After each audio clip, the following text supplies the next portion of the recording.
Bonjour à tous. Un accident de la route cette nuit dans le Jura. Les pompiers sont intervenus sur la commune de Montmoreau pour porter secours à un homme de 30 ans après un accident.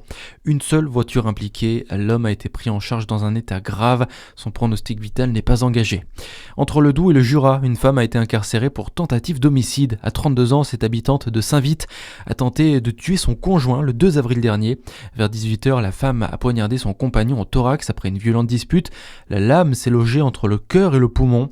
L'homme a été pris en charge par les secours dans un état grave et qui reste préoccupant encore aujourd'hui. La femme a été interpellée, mise en examen samedi et placée en maison d'arrêt. Encore un peu de patience sur la route, surtout si vous empruntez les autoroutes. Cette nuit encore, la bretelle d'accès à l'A31 Beaune depuis l'A39 Dole sera une nouvelle fois fermée. Des neutralisations de voies nécessaires pour procéder à un balisage selon APRR. Une déviation est mise en place. Conséquence, le temps de trajet est rallongé de 14 minutes.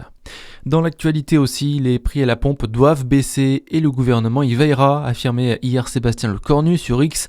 Après l'annonce du cessez-le-feu en Iran, le Premier ministre met la pression à la filière pétrolière.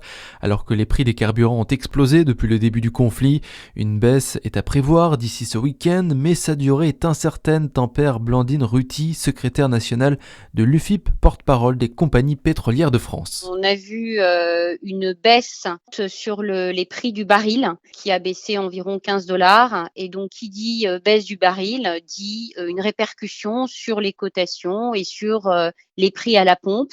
Et on peut estimer que on devrait être autour de 5 à 10 centimes de baisse. Alors, on reste dans un climat d'incertitude, on n'est pas à la fin d'un conflit, on est sur un cessez-le-feu qui est temporaire, ce qui fait que pour le moment, ça va rester quand même à des niveaux relativement élevés, vu qu'on est encore dans une situation très tendue, à la fois au niveau géographique, politique, sur le détroit d'Ormuz. Et devant le Sénat hier, Sébastien Lecornu a réaffirmé que les effets du cessez-le-feu devront se voir à la pompe à partir de la fin du week-end. Près d'un Français sur deux dit avoir été victime d'agression ou de discrimination raciste. C'est ce que révèle une analyse publiée aujourd'hui par l'IFOP et la LICRA. Il s'agit de la première cartographie nationale de l'exposition des Français au comportement raciste en fonction de leur appartenance ethnique ou de leur confession religieuse. Et certaines communautés sont particulièrement exposées, notamment musulmanes à 79% et juives à 69%. Et puis en sport, en handball, le match de la JDA face à Saint-Amand est avancé. Le club dijonnais en avait fait la demande. La rencontre de championnat de la 24e journée se jouera donc le 2 mai à 19h30 au lieu du 16 mai, date du Final Four européen. D'ailleurs, les matchs se joueront au Palais des Sports de Dijon. Voilà pour l'actualité. À suivre votre météo sur Fréquence Plus.